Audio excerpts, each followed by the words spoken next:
ಅವರು ಈ ದೇಶದ ಅನೇಕ ಅಧಿಕಾರವನ್ನು ಅನುಭವಿಸಿದ್ದಾರೆ, ರಾಜ್ಯದಲ್ಲಿ ಅನೇಕ ಅಧಿಕಾರವನ್ನು ಅನುಭವಿಸಿದ್ದಾರೆ. ಇವತ್ತು ಸಹ ಇಲ್ಲಿ ಅಧಿಕಾರದಲ್ಲಿದ್ದಾರೆ. ಮಾಡಿ, ನಾವು ಬೇಡ ಅನ್ನೋದು. ನಾನೇ ಸ್ವಾಗತ ಮಾಡ್ತೀನಿ. ಇಲ್ಲಿರ್ತಕ್ಕಂಥ ಶಾಸಕರು ನರೇಂದ್ರ ಸ್ವಾಮಿ ಸಹಿತ ಸ್ವಾಗತ ಮಾಡ್ತೀನಿ. ಈ ಜಿಲ್ಲೆಗೆ ಏನಾರ ಕೊಟ್ರೆ ಮಾತು ಕತೆ ಹಿಂಗ್ ಹಿಡ್ಕೊಳ್ಳೋದು, ಕಣ್ಣೀರ್ ಹಾಕೋದು ಇವೆಲ್ಲ ಏನು ಅವಶ್ಯಕತೆ ಇಲ್ಲ. ನಾವು ಈ ಜಿಲ್ಲೆಯ ಅಭಿವೃದ್ಧಿಗೆ ನಮ್ಮ ನರೇಂದ್ರ ಸ್ವಾಮಿ ಅವರು ಮತ್ತು ನಮ್ಮ ದಿನೇಶ್ ಅವರು ಹೇಳಿದ್ರು, 10,000 ಕೋಟಿ, 1 ರೂಪಾಯಿ ಅಲ್ಲ, 800 ಕೋಟಿ ಕೋಟಿ ಕೋಟಿ ಅಂತ ಹೇಳಿಕೊಂಡು ಪತ್ರಿಕೆಯಲ್ಲಿ ಅಲ್ಲಾಡಿಸಿದ್ರಲ್ಲ, ಅದಲ್ಲ, 10,000 ಕೋಟಿ ಹಣವನ್ನ ಈ ಜಿಲ್ಲೆಗೆ 3 ವರ್ಷದಲ್ಲಿ ಅಭಿವೃದ್ಧಿ ಕೊಟ್ಟಿದ್ದೀವಿ. ಕಾಂಗ್ರೆಸ್ಸಿನ ಈ ಸರ್ಕಾರ, ಸಿದ್ದರಾಮಯ್ಯನ ಆಡಳಿತದ ಸರ್ಕಾರ, ಡಿ.ಕೆ. ಶಿವಕುಮಾರ್ ಆಡಳಿತದ ಸರ್ಕಾರ 10,000 ಕೋಟಿ ಪತ್ರ ಬರೆದವ್ರೆ. 10,000 ಕೋಟಿಗೆ ಲೆಕ್ಕ ಕೊಡಿ ಅಂತ. ಏನು ಇವ್ರಿಗೆ ಲೆಕ್ಕ ಕೊಡಬೇಕು? ನಾನು ಲೆಕ್ಕ ಕೊಡೋದು ನಿಮಗೆ. ನಾನು ನಿಮಗೆ ಗುಲಾಮ, ಅವ್ರಿಗೆ ಗುಲಾಮ ಅಲ್ಲ. ನಾನು ನಿಮಗೆ ಗುಲಾಮ ಆಗ್ತೀನಿ, ಅವ್ರಿಗೆ ಗುಲಾಮ ಆಗಲ್ಲ. ನಾನು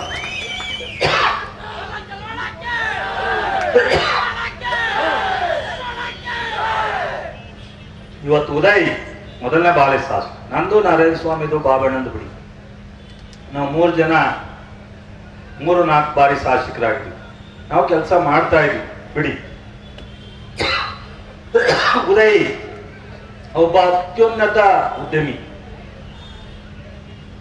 ಅವನು ಏನು ಬೇಕಾದ್ರೂ ನೆಮ್ಮದಿ ಜೀವನ ನಡೆಸ್ತಕ್ಕಂಥ ರೀತಿನಲ್ಲಿ ಯಾವುದೋ ಒಂದು ಸಂದರ್ಭ ಅವನು ಶಾಸಕನಾಗೋ ಮಾಡುವಂತ ಒಂದು ಸಂದರ್ಭ ಬಂತು.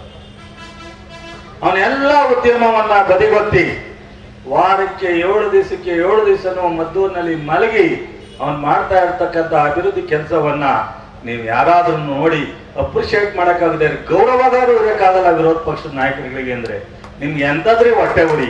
ಈ ಜಿಲ್ಲೆ ಮೇಲೆ ಏನ್ರಿ ನಿಮ್ಗೆ ಕಮಿಟ್ಮೆಂಟ್? ಈ ಜಿಲ್ಲೆ ಜನರ ಬಗ್ಗೆ ಏನ್ ಮಾತಾಡಕ್ ನಿಮ್ಗೆ ಇದೆ ಹಕ್ಕು? ಏನಿದೆ ಹಕ್ಕು ನಿಮ್ಗೆ? ನಾನು ಇಡೀ ಜಿಲ್ಲೆ ಅಭಿವೃದ್ಧಿಗಲ್ಲ, ಉದಯ್ ರವಿ ಮಾಡ್ತಾ ಇದ್ರಲ್ಲ, ಇಬ್ಬರಿಗೆ ಯಾವ್ದಾದ್ರು ಸರಿ ಸಮಾನವಾದಿದ್ರೆ ಹೇಳಿ ನೀವು ಮಾಡ್ಬೇಕ, ಬೇರೆಯವ್ರಿಗೆ ಮಾಡ್ತಕ್ಕಂಥದ್ದು. ಇವತ್ತು ರವಿ ಒಬ್ಬ ಯುವಕ ನನ್ನಂಗೆ ಒಂದು ಸಣ್ಣ ಹಳ್ಳಿ ಗಡಿಗ ಅಂತ ಒಂದು ಗ್ರಾಮದಲ್ಲಿ ಬಂದು, ಅವ್ರ ಅಪ್ಪವರು KSRTC ಎಂಪ್ಲಾಯ್. ಅವನು ಪತ್ರಿಕಾ ಉದ್ಯಮದಿಂದ ಪ್ರಾರಂಭ ಮಾಡೋದು. ಹೊಟ್ಟೆ ಉರಿ ಯಾಕ್ರಿ? ಅವನ ಯಾರೋ ಇವನ ಯಾರೋ ಲಘುವಾಗಿ ಮಾತಾಡೋದು. ಜನಪ್ರತಿನಿಧಿಗಳು ಮಾತಾಡೋದನ್ನ ನಾವು ಬೇಕಾದಷ್ಟು ಈ ನೆಲದಲ್ಲೇ ಹುಟ್ಟಿದೀವಿ, ಕಲ್ತಿದೀವಿ. ಸಂತೋಷ ಪಡ್ಬೇಕ್ರಿ. ನಮ್ ಜೊತೆ ನಮ್ಗಿಂತ ಚಿಕ್ಕವರು ಹೊಸಬ್ರು ಕೆಲಸ ಮಾಡಿದಾಗ ಖುಷಿ ಪಡ್ಬೇಕು, ಬೆಂತಟ್ಟಬೇಕು, ನಮ್ ಕೈಲಾದ್ರೂ ಸಹಾಯ ಮಾಡಬೇಕು. ಈ ತರದೆಲ್ಲ ಮಾತು ನನಗೆ ಈ ತರದೆಲ್ಲ ಇಷ್ಟ ಇಲ್ಲ. ಇವತ್ತು ಬಾಬಣ್ಣ ಅವನ ಕ್ಷೇತ್ರದಲ್ಲಿ ಅವನದೇ ಯಾರು ಮಾಡೋಣ. ದರ್ಶನ್ ಪುಟ್ಟಣಯ್ಯ ಹೌದು, ಅವನ ಸ್ಟೈಲ್ ಸ್ವಲ್ಪ ಬದಲಾವಣೆ ಇರ್ಬೋದು. ಎಲ್ಲಾ ಸ್ಟೈಲ್ ಎಲ್ರಿಗೂ ಇಷ್ಟ ಆಗಲ್ಲ. ಆದ್ರೆ ಇವತ್ತಿನ ಕಾಲಕ್ಕೆ ಪುಟ್ಟಣ್ಣಯ್ಯನ ಬಂದಾಗ ಒಂದೇ ಆದ ರೀತಿಯಲ್ಲಿ ನಮ್ಮ ಪಕ್ಷದ ಕಾರ್ಯಕರ್ತರು ಲೀಡರ್ಗಳು ಸೇರಿ ಮಾಡ್ತಾ ಇದ್ದಾರೆ. ನರೇಂದ್ರ ಸ್ವಾಮಿ ಅವರು ನಾನು ನಮ್ಮದು ಹೇಳ್ಕೊಳಕ್ ಹೋಗಲ್ಲ, ನಾವೇನೇನೋ ಮಾಡಿದ್ವಿ. ನಮ್ಗೆ ನೀವು ನಿರಂತರವಾಗಿ ಆಶೀರ್ವಾದ ಮಾಡ್ಬೇಕು. ಯಾರ ತೆಗೆದು ಮಾಡ್ತೀವಿ ನಾವು? ಮಾಡ್ಲೇಬೇಕು ನಾವು. ಇವತ್ತು 34 ವರ್ಷದ ನಂತರ ಇಬ್ಬರನ್ನ ಈ ಜಿಲ್ಲೆ ಸಚಿವರಾಗಿ ಮಾಡಿರ್ತಕ್ಕಂಥ ಕೀರ್ತಿ ರಾಹುಲ್ ಗಾಂಧಿ ಅವರಿಗೆ, ಖರ್ಗೆ ಅವರಿಗೆ, ವೇಣುಗೋಪಾಲ್ಗೆ, ಸುರ್ಜೇವಾಲಾಗೆ, ಮುಖ್ಯಮಂತ್ರಿಗಳಾದ ಡಿ.ಕೆ. ಶಿವಕುಮಾರ್ ಅವರಿಗೆ, ಮಾಜಿ ಮುಖ್ಯಮಂತ್ರಿಗಳಾದ ಸಿದ್ದರಾಮಯ್ಯ ಅವರಿಗೆ ನಾವು ಸಾಷ್ಟಾಂಗ ನಮಸ್ಕಾರವನ್ನು ಮಾಡಬೇಕು. ಈ 4-6 ಜನ ಎಷ್ಟೋ ಜಿಲ್ಲೆಯಲ್ಲಿ ಇವತ್ತು ರಾಯಚೂರು ಮಂತ್ರಿ ಇಲ್ಲ, ಕೂರ್ಗ್ ಮಂತ್ರಿ ಇಲ್ಲ, ಉಡುಪಿ ಮಂತ್ರಿ ಇಲ್ಲ, ಕೋಲಾರ ಮಂತ್ರಿ ಇಲ್ಲ, ಚಿಕ್ಕಬಳ್ಳಾಪುರ ಮಂತ್ರಿ ಇಲ್ಲ. ಇಂಥ ಸಂದರ್ಭದಲ್ಲಿ ಮಂಡ್ಯಕ್ಕೆ 2 ಮಂತ್ರಿ ಸ್ಥಾನವನ್ನ ಕೊಟ್ಟಿದ್ದಾರಲ್ಲ, ಅವ್ರಿಗೆ ನಾವು ಯಾವ ರೀತಿ ಋಣಿಯಾಗಿ ನಮ್ಮ ಜಿಲ್ಲೆಯ ಅಭಿವೃದ್ಧಿಗೆ ಅಥವಾ ಪಕ್ಷದ ಸಂಘಟನೆಗೆ ಮುಂದೆ ಬರ್ತಕ್ಕಂಥ ಚುನಾವಣೆಗೆ ನಾವು ನೀವು ಯಾವ ರೀತಿ ನಮ್ಮ ಶ್ರಮವನ್ನ, ನಮ್ಮ ಒಂದು ಬದ್ಧತೆಯನ್ನ ತೋರಿಸ್ಬೇಕು ಅನ್ನೋದು. ಇವತ್ತು ಅತ್ಯಂತ ಒಂದು ಸ್ಥಾನದಲ್ಲಿದ್ದಂತ ಪೊಲ್ಯೂಷನ್ ಬೋರ್ಡ್ ಚೇರ್ಮನ್ ಅನ್ನ ನರೇಂದ್ರ ಸ್ವಾಮಿ ಮಾಡಿದ್ದಾರೆ, ಇವತ್ತು ಮಂತ್ರಿನ ಮಾಡಿಕೊಟ್ಟಿದ್ದಾರೆ. ಹಾಗೆ ಬಾಬಣ್ಣವ್ರಿಗೆ ಈ 8 ಜಿಲ್ಲೆಯ ವಿದ್ಯುತ್ ಸಮಸ್ಯೆಯನ್ನ ಬಗೆಹರಿಸ್ತಕ್ಕಂಥ ಚೆಸ್ಕಾಮಿನ ಪ್ರಪ್ರಥಮ ಚೆಸ್ಕಾಮಿನ ಅಧ್ಯಕ್ಷರಾಗಿ ನಮ್ಮ ಬಾಬು ಬಂಡಿ ಸಿದ್ದೇಗೌಡರನ್ನ ಮಾಡಿರ್ತಕ್ಕಂಥದ್ದು. ಪ್ರಪ್ರಥಮ ಚೆಸ್ಕಾಂ ಕಂಪನಿ ಆದಮೇಲೆ ಅಧ್ಯಕ್ಷರಾಗಿ ಪ್ರಪ್ರಥಮ ಮಾಡಿಕೊಟ್ಟಿದ್ದಂಥದ್ದು. ಇವತ್ತು ಮೂರ್ತಿಯವ್ರನ್ನ, ನಮ್ಮ ಪರಿಷ್ಠ ಜಾತಿಯ ಮೂರ್ತಿಯವ್ರನ್ನ ನಿಗಮದ ಒಬ್ಬ ಕಮಿಷನ್, SC/ST ಕಮಿಷನ್ ಚೇರ್ಮನ್ ಮಾಡಿರ್ತಕ್ಕಂಥದ್ದು.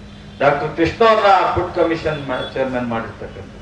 ಹಾಗೆ ನಮ್ಮ ಗಂಗಾಧರನ್ನ ಜಿಲ್ಲೆ ಅಧ್ಯಕ್ಷರಾಗಿ ಕೆಲಸ ಮಾಡಿದಂಥ ಫ್ಯಾಕ್ಟರಿ ಅಧ್ಯಕ್ಷರಾಗಿ ಮಾಡಿರ್ತಕ್ಕಂಥದ್ದು. ಹಾಗೇನೆ ನಮ್ಮ ನಾಗೇಂದ್ರನ ಅಧ್ಯಕ್ಷರಾಗಿ ಮಾಡ್ತಕ್ಕಂಥದ್ದು, ವಿಜಯಲಕ್ಷ್ಮಿನ ಅಧ್ಯಕ್ಷರಾಗಿ ಮಾಡಿರ್ತಕ್ಕಂಥದ್ದು. ಸೊ ಹೀಗೆ ನಾನು ಅನೇಕ ಪಕ್ಷದಲ್ಲಿ ಪ್ರಪ್ರಥಮವಾಗಿ ಜಿಲ್ಲೆನಲ್ಲಿ 2 ಮಂತ್ರಿಯ 35 ವರ್ಷದ ನಂತರ ಕೊಟ್ಟಿದ್ರೆ ಕಾರ್ಯಕರ್ತರಿಗೆ, ಮುಖಂಡರುಗಳಿಗೂ ಸಹ ಸ್ಥಾನಮಾನವನ್ನ ಇವತ್ತು ಸಿದ್ದರಾಮಯ್ಯನವರು, DK ಶಿವಕುಮಾರ್, ನಮ್ಮ ಖರ್ಗೆಯವರ ನಾಯಕತ್ವದಲ್ಲಿ ರಾಹುಲ್ ಗಾಂಧಿಯವರು, ವೇಣುಗೋಪಾಲ್ ಸುರ್ಜೇವಾಲ ಅವರು ಅವಕಾಶವನ್ನ ಯಾವ ಜಿಲ್ಲೆಗೂ ಇಟ್ಟೊಂದು ಕೊಟ್ಟಿಲ್ಲ. ಆದ್ರೆ ಎಲ್ರಿಗೂ ಸಿಗದೆ ಇರ್ಬೋದು, ಎಲ್ಲ ಸಮಾಜಕ್ಕೆ, ಅದು ಹಿಂದುಳಿದ ಸಮಾಜ ಇರ್ಬೋದು, ದಲಿತ ಸಮಾಜ ಇರ್ಬೋದು, ಎಲ್ರಿಗೂ ಕೊಟ್ಟಿರ್ತಕ್ಕಂಥದ್ದು ಇವತ್ತು ನಮ್ಮ ಜಿಲ್ಲೆನಲ್ಲಿ. ದಯಮಾಡಿ ಹೇಳ್ತೀನಿ, ನಮ್ಮ ಕಾರ್ಯಕರ್ತರು ವಿಚಲಿತ ಆಗದ್ ಬೇಡ. ಇನ್ನೆರಡು 1.25 ವರ್ಷ ಅಷ್ಟೇ ಅಲ್ಲ, ನಮ್ಗೆ ಮತ್ತೆ 28ಕ್ಕೆ ಇದೇ ಸರ್ಕಾರ ಬರುತ್ತೆ ಅನ್ನೋದನ್ನ ನೀವೆಲ್ಲರೂ ಗಟ್ಟಿ ತೀರ್ಮಾನವನ್ನು ಮಾಡಿ. ಯಾವುದೇ ಕಾರಣಕ್ಕೆ ನಮ್ಮ ಮುಂದೆ ಇರ್ತಕ್ಕಂಥ ನಮ್ಮ ಉಳುಕನ್ನ, ನಮ್ಮ ತಪ್ಪನ್ನ, ನಮ್ಮ ಅಸಮಾಧಾನವನ್ನ ಹೇಳಲಿಕ್ಕೆ ಬರ್ತಾರೆ. ಬಿಜೆಪಿಲಿ ಇರ್ತಕ್ಕಂಥದ್ದು, ಅಯ್ಯೋ ಈಗಿರ್ತಕ್ಕಂಥವ್ರನ್ನ ಯಾರು ಒಪ್ಪಕ್ಕೆ ರೆಡಿ ಇದ್ದಾರೆ. ಸಿದ್ದರಾಮಯ್ಯನವರು DK ಶಿವಕುಮಾರ್ ಒಪ್ತಾರೆ, DK ಶಿವಕುಮಾರ್ನವರು ಸಿದ್ದರಾಮಯ್ಯವರು ಸಹಜ ಮಂತ್ರಿಗಳಾಗಬೇಕು ಅನ್ನೋದು. ಆದ್ರೆ ಅವರೆಲ್ಲರನ್ನೂ ಸಮಾಧಾನ ಮಾಡೋ ಶಕ್ತಿ ನಮ್ಮ ಪಕ್ಷಕ್ಕೆ, ನಮ್ಮ ನಾಯಕರಿಗೆ. ನಿಮ್ ಕೈಲಿ ಆಗತ್ತಾ? ವಿಜಯಪುರದ ಯತ್ನಾಳರನ್ನ ಸಮಾಧಾನ ಮಾಡಕ್ ಆಗತ್ತೇನ್ರಿ ಬಿಜೆಪಿ ನಾಯಕರೇ? ರಮೇಶನ್ನ, ಕುಮಾರ್ ಬಂಗಾರಪ್ಪನ್ನ ಸಮಾಧಾನ ಮಾಡಕ್ ಆಗತ್ತೇನ್ರಿ ನಿಮ್ ಕೈಲಿ? ನಿಮ್ಮನ್ನ ಜನತಾದಳದವರು GT ದೇವೇಗೌಡರನ್ನ ಸಮಾಧಾನ ಮಾಡಕ್ಕಾಗತ್ತೇನ್ರಿ ನಿಮ್ ಕೈಲಿ? ಬೇರೆಯವ್ರನ್ನ ಬೇಡ, ನಿಮ್ಮ ಇದನ್ನ ಬಿಟ್ಟು ನಮ್ಮ ಇದಕ್ಕೆ ಕೈ ಹಾಕ್ಬೇಡಿ. ನಮ್ಮ ಕೆಲಸ ನಾವು ಮಾಡ್ತೀವಿ. ನಮ್ಮಲ್ಲಿ ವ್ಯತ್ಯಾಸ ಇದ್ರೆ ನಾವು ಸರಿಪಡಿಸ್ಬೇಕು. ನಾವು ಬರೀ ಅದಕ್ಕೆ ಕೂತಿಲ್ಲ. 5 ಗ್ಯಾರಂಟಿ ಈ ರಾಷ್ಟ್ರದಲ್ಲಿ, ತಮಿಳುನಾಡು, ಬೇರೆ ಬೇರೆ ರಾಜ್ಯದಲ್ಲಿ ಗ್ಯಾರಂಟಿ ಕೊಟ್ಟಿದ್ದಾರೆ, ಸೌಲಭ್ಯ ಕೊಟ್ಟಿದ್ದಾರೆ. ಆದರೆ ಈ ತರ 5 ಗ್ಯಾರಂಟಿ ಪ್ರತಿ ಮನೆಗೆ, ಪ್ರತಿ ಮಹಿಳೆಯರಿಗೆ, ಕುಟುಂಬಕ್ಕೆ, ಅವರ ಬದ್ಧತೆಗೆ 5 ಗ್ಯಾರಂಟಿನ ಈ 37-38 ರಾಜ್ಯದ ಯಾವ ರಾಜ್ಯನೂ ಸಹ ಸಮರ್ಪಕವಾಗಿ ಕೊಟ್ಟಿಲ್ಲ ಅನ್ನೋದನ್ನ ತಾವು ಅರ್ಥ ಮಾಡ್ಕೋಬೇಕು. 3.5 ವರ್ಷ ನಿರಂತರವಾಗಿ 5 ಗ್ಯಾರಂಟಿಯನ್ನ ನಿಮಗೆ ತಲುಪಿಸಿದೆ. 4,000 ಕೋಟಿಯೋ 5,000 ಕೋಟಿಯೋ ಅದು ಪ್ರಶ್ನೆ ಅಲ್ಲ. 1 ಲಕ್ಷದಕ್ಕಿಂತ ಹೆಚ್ಚು ಪ್ರತಿ ಮನೆಗೆ ಸರ್ಕಾರ ಹೋಗಿದೆ. ಅಷ್ಟಕ್ಕೆ ಅಲ್ಲ, ಅದಲ್ಲದೆ ಇವತ್ತು, ಅದಲ್ಲದೆ ಕೃಷಿ ಇಲಾಖೆನಲ್ಲಿ ಹೋಗಿರ್ತಕ್ಕಂಥ ಸೌಲಭ್ಯ, ಮಕ್ಕಳ ಮಹಿಳಾ ಕಲ್ಯಾಣ ಇಲಾಖೆಯಲ್ಲಿ ಹೋಗಿರ್ತಕ್ಕಂಥ ಸೌಲಭ್ಯ, ನಿಮ್ಮ ವೃದ್ಧಾಪ್ಯ ವೇತನ ಇರ್ಬೋದು, ವಿಡೋ ಪೆನ್ಷನ್ ಇರ್ಬೋದು, ಮಕ್ಕಳಿಗೆ ಎಜುಕೇಶನ್ ಇರ್ಬೋದು, ಹಾಲಕ್ಕೆ ಕೊಡ್ತಕ್ಕಂಥ ಸಬ್ಸಿಡಿ ಇರ್ಬೋದು 5 ರೂಪಾಯಿ, ಇವೆಲ್ಲವನ್ನು ಕೊಟ್ಟಿದ್ವಿ. ಬಡ್ಡಿ ಇಲ್ಲ, ಬಡ್ಡಿ ರಹಿತ ಸಾಲ ಇರ್ಬೋದು, DCC ಬ್ಯಾಂಕ್ನಲ್ಲಿ ಕೊಡ್ತಕ್ಕಂಥ ಬಡ್ಡಿ, DCC ಬ್ಯಾಂಕ್ನವರೆಲ್ಲ ಕೊಡೋದು. DC ಬ್ಯಾಂಕ್ನಲ್ಲಿ ಕೊಟ್ಟರೆ ಸಾಲ ಎಲ್ಲಕ್ಕೂ ಬಡ್ಡಿ ನಾವು ಕೊಡ್ತೀವಿ. ಇವತ್ತಿನ ಸಿದ್ದರಾಮಯ್ಯನವ್ರು ಕಟ್ತಿದ್ರು, ಇವತ್ತು DK ಶಿವಕುಮಾರ್ ಅವ್ರು ಕಟ್ತಾರೆ. ಅವರ ನೇತೃತ್ವದ ಸರ್ಕಾರ ಕಟ್ಟುತ್ತೆ ಬಡ್ಡಿಯನ್ನು. ತಾವು ಅರ್ಥ ಮಾಡ್ಕೋಬೇಕು. ಈ ಫ್ಯಾಕ್ಟ್ರಿ ನಿಂತಿತ್ತಲ್ರಿ, ನಾಚಿಕೆ ಆಗ್ಬೇಕು ನಮ್ಗೆ. ಮಂಡ್ಯ ಶುಗರ್ ಫ್ಯಾಕ್ಟ್ರಿ ಇಡೀ ರಾಜ್ಯದ ಒಂದೇ ಒಂದು ಸರ್ಕಾರದ ಸಾಮ್ಯದಲ್ಲಿ ಇರ್ತಂತ ಫ್ಯಾಕ್ಟ್ರಿ. ನಿಮ್ ಕೈಲಿ 2004 ನಾನು ಬಂದಾಗ, ನಾನು ಎಲ್ಲೇ ಇರ್ಬೋದು, ಒಂದಷ್ಟು ದಿವಸ ಜನತಾದಳದಲ್ಲಿ ಇರ್ಬೋದು, ಈಗ ಕಾಂಗ್ರೆಸ್.